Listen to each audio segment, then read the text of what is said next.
이 새벽 우리에게 주신 하나님 말씀은 디모데후서 2장 14절에서 26절까지의 말씀입니다.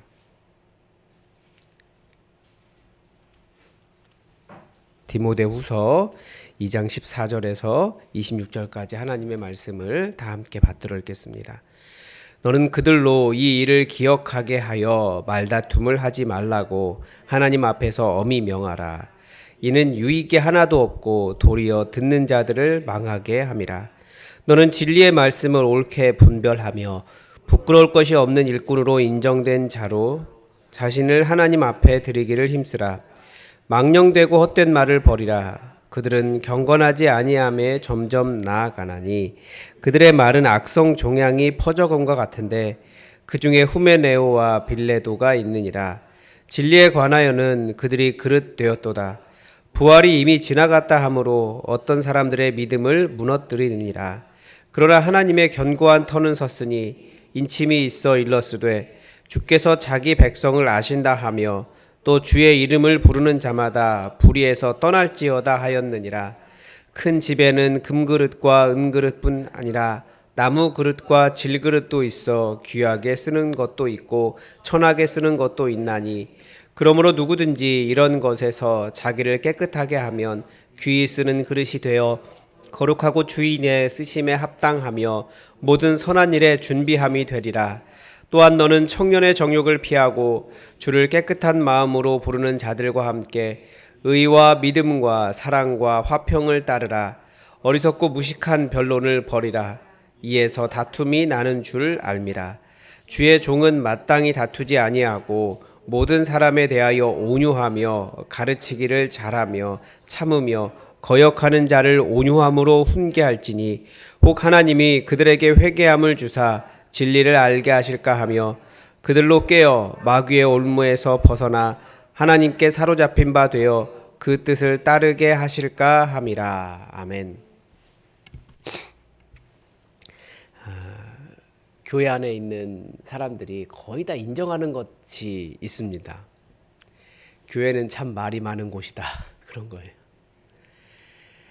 재미있게 말하는 사람도 있고 말이 그냥 많은 사람도 있고 뭐 아무 생각 없이 말하는 사람도 있고 정말 진심을 담아서 누군가에게 말하는 사람들도 있습니다. 말이 정말 많은 곳이 교회인 것 같아요. 다른 종교와는 달리 또 교회는 특별히 더 모든 일을 말로 하는 것 같습니다. 장례식에 가보니까 알 것 같아요.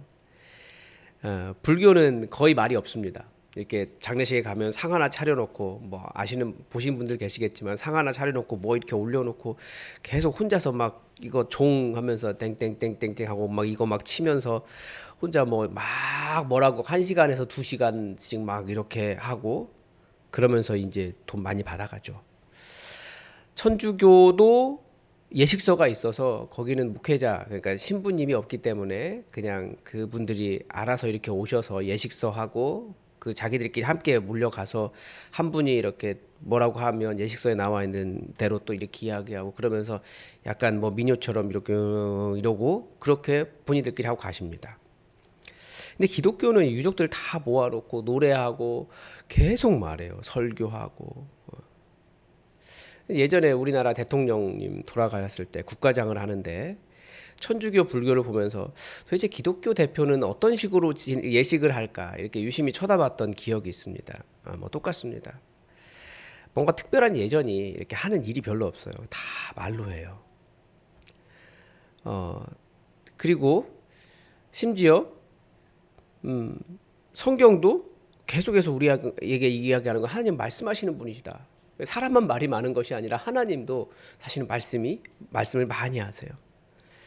그래서 다 말로 하기 때문에 저도 목회를 하면서 가끔씩 기도하는 제목 중에 하나가 그것입니다. 하나님, 저에게 아침마다 학자의 혀를 주셔서 말로 사람들을 위로할 수 있게 해주십시오. 그게 그 학자의 기도잖아요. 계속해서 그렇게 기도하게 됩니다. 그런데 이렇게 모든 것을 말로 하다 보니까 말이 많은 곳에는 항상 실수가 있습니다. 그리고 말이 많은 곳에는 항상 또 오해가 있습니다. 사실 말이라고 하는 것은 한 진짜 이 언어적인 요소는 한 5% 정도밖에 되지 않고 나머지 90% 이상은 다 비언어적인 요소들입니다. 눈빛, 뭐 어조, 속도, 뭐 목소리의 크기, 손짓, 발짓 이런 것들이 사실은 더 많은 의사소통을 합니다. 그러니까 부부 사이에도 계속 다툼이 일어나는 것은 말 자체 때문에 일어나는 것이 아니고 왜 그런 식으로 말해 이런 거죠. 왜 톤이 그래 이런 것들 때문에 싸우게 되거든요. 그래서 내가 오해할 수 있는 내용들도 오해하지 않기 위해서 많은 노력이 필요한 곳이 바로 이 교회라는 곳입니다.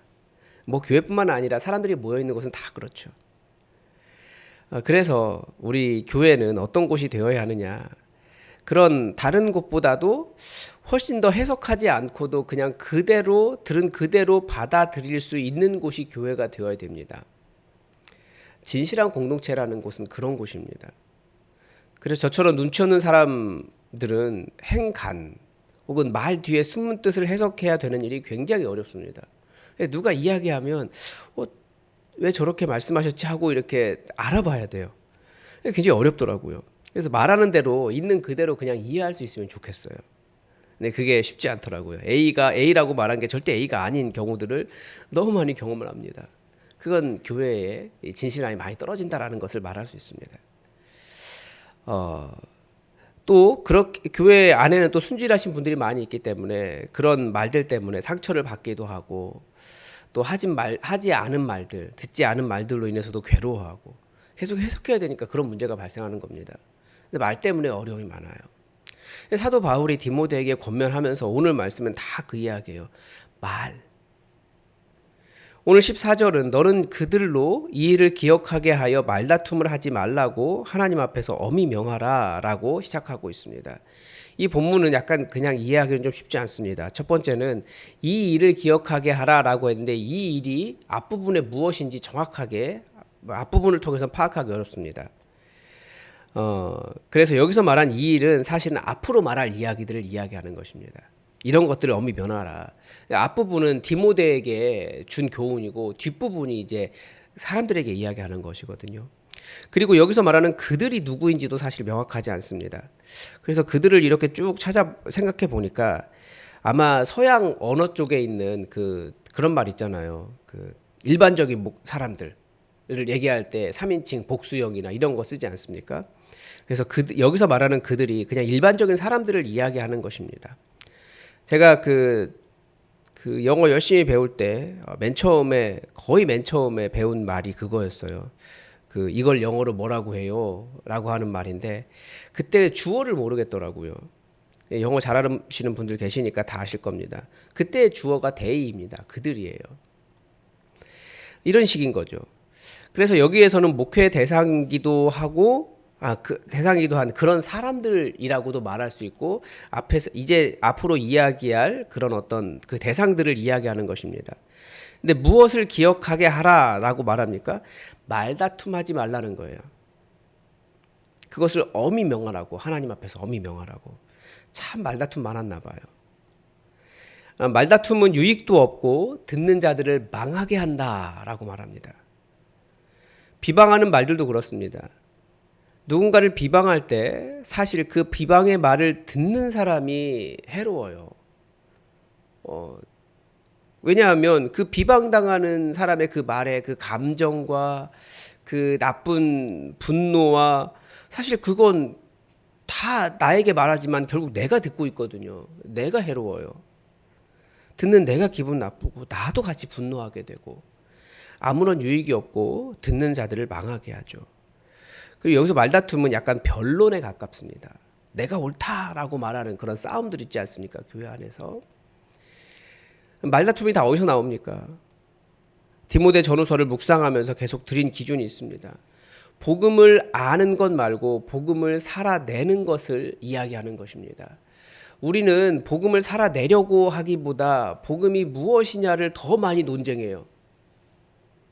그래서 싸우게 돼요. 그러니까 복음대로 살아야 되는데 복음 때문에 싸워요 또. 그러니까 교회에 있는 것이 교회에 있는 싸움들이 그것 아닙니까? 다 옳다라는 거예요.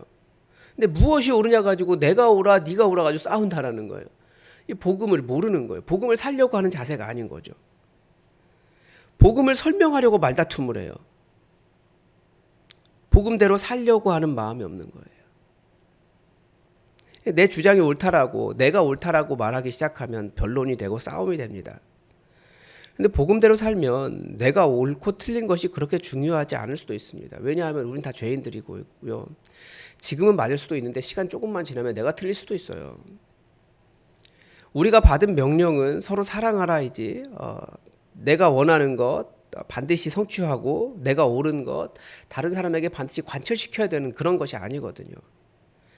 교회의 일들도 하나님께서 정말 원하시는 것, 기뻐하시는 것은 우리가 하나 되고 서로 사랑하는 것이지, 정말 누가 옳다 그르다 그거 가지고 서로 정죄하고 내가 더 맞다라고 하고 싸우는 게 아니라는 거예요.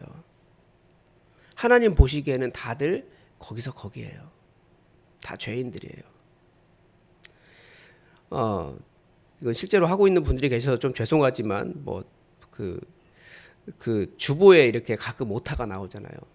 근데 주보를 만들면, 저도 주보를 꽤 오랫동안 만들었는데 오타는 숙명과도 같아요. 희한해요. 그래서 저는 주보에서 자기는 몇 년 동안 오타 안 냈어라고 하시는 분이 약간 좀 사람처럼 안 보이기도 해요. 정말 오타 많이 나거든요. 그러면 그냥 이해하셔야 되는데 그거 가지고 이제 막 그 만드시는 분들을, 우리 교회는 다 평신도들이 하잖아요. 어렵게 하시는 분들도 계시더라고요. 그게 그렇게 중요한 문제가 아닙니다. 복음을 살아낸다라는 것은 그러함에도 불구하고 그분을 사랑하는 데 있죠. 그런데 그것 때문에 말다툼이 일어날 수 있을까요? 이게 마음에서 그런 싸우려는 마음이 일어나기도 합니다. 그런 말다툼 하지 말라는 거예요. 제가 목회를 하면서 좀 어려운 것들이 있습니다. 누가 봉사를 하거나 섬기면 감사함으로 받지 않고 그것을 평가하시는 분들이 계세요. 좋지 않았다.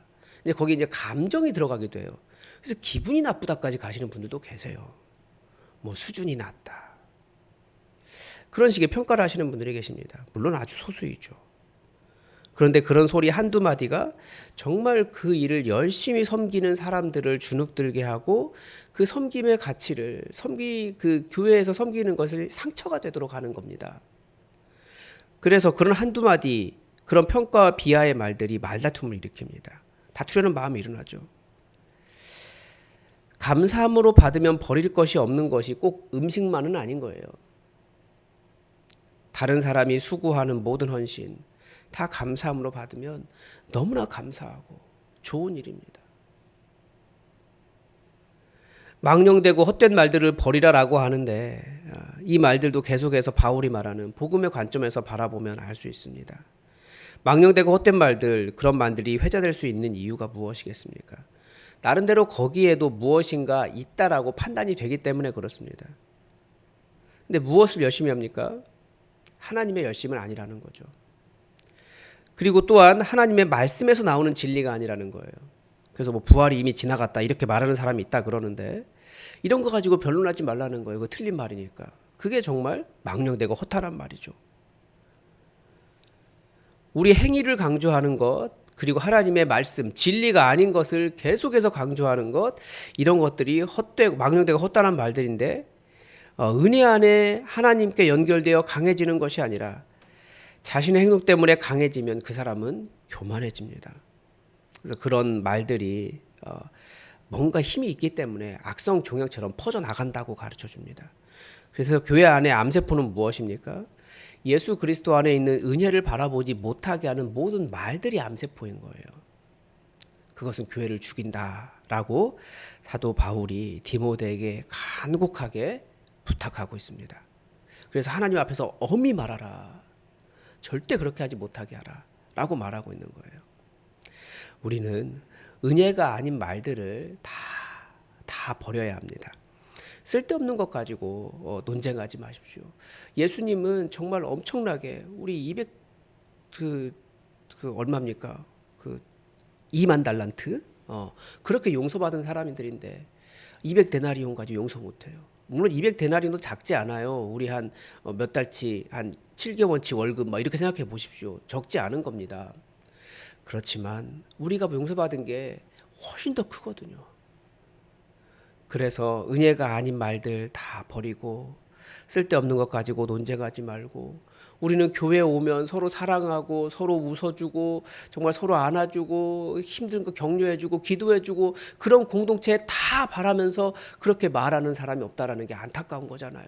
우리 다 그런 공동체 원하는데 예수님의 복음 따라 말하지 않는 것은 다 무익한 말들입니다. 변론이 더 많이 일어나고 싸움이 일어난다면 잠깐 내려놓고 더 많이 기도해야 됩니다. 그게 교회예요. 그래서 24절에서 진정한 주의 종을 어떻게 하느냐 뭐라고 설명합니까? 마땅히 다투지 않는다라고 말합니다.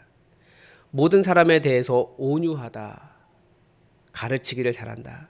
여기서 가르침은 이렇게 또 지적질하고 가르친다 이런 의미가 아니고 그 배울 만한 삶의 본이 있다는 뜻입니다. 그 사람 보면 가르침을 받는 거예요. 그 삶의 모습이. 성경의 가르침은 다 그거거든요. 초대교회의 가르침은. 참으며 거역하는 자라도 온유하게 훈계할 줄 압니다. 그래서 회개하게 합니다. 우리는 가르치려고 하면 아주 엄하게 더 무섭게 하려고 합니다. 그 사람에게 뼈에 새겨지도록 내가 가르치겠어. 완전히 변화시키겠어. 막 그러면서 하는데 온유함을 잃어버리면 아무리 좋은 가르침도 주의 종의 일이 아닌 것이 되어버립니다. 그건 복음을 따르는 것이 아니라 자기 승질 따라가는 것이다 라고 성경은 가르쳐줍니다. 예수 그리스도의 복음은 싸우지 않습니다. 정말 온유하십시오. 성도들에게 심지어 나에게 도움을 주지 못하는 사람이라고 생각하는 우리 교회도 똑같아요. 우리 어린 아이들이 정말 우리에게 어떤 도움을 주지 않는 것처럼 보이거든요. 그런 아이들에게도 정말 온유하고 친절하게 대하십시오. 정말 우리 온 교회가 서로가 서로에게 온유하고 친절하게 그리스도인으로서 복음 따라 그렇게 대우할 수 있기를 바랍니다. 오늘도 하나님의 뜻이 우리에게 이루어지기를 주기도문으로 기도하겠습니다. 하늘에 계신 우리 아버지, 아버지의 이름을 거룩하게 하시며 아버지의 나라가 오게 하시며 아버지의 뜻이 하늘에서와 같이 땅에서도 이루어지게 하소서. 오늘 우리에게 일용할 양식을 주시고 우리가 우리에게 잘못한 사람을 용서하여 준 것 같이 우리 죄를 용서하여 주시고 우리를 시험에 빠지지 않게 하시고 악에서 구하소서. 나라와 권능과 영광이 영원히 아버지의 것입니다. 아멘. 여러분 오늘부터 이제 일일 수련회 있습니다. 모든 성도들이 다 나와서 말씀 듣고 은혜를 사모하는 성령 충만한 시간 될 수 있도록 기도해 주십시오. 청년부 찬양팀이 찬양하고 그리고 말씀 듣고 기도해 하려고 합니다. 사람을 세우시는 분이 성령님이신 것을 온전히 경험할 수 있도록 기도해 주십시오. 또 내일 임직식이 있습니다. 임직식 가운데도 성령님께서 우리 사람을 세우는, 그래서 이 교회가 사람을 통하여 제대로 세워지는 그런 시간들이 될 수 있도록 기도해 주십시오. 또 행사가 많은데 바로 추수감사절입니다. 내일 모레 추수감사절 예배에 은혜 주셔서 정말 오직 감사만 넘치는 기쁨의 시간 될 수 있도록, 축제가 될 수 있도록 여러분 기도해 주십시오. 우리 다 함께 기도하겠습니다.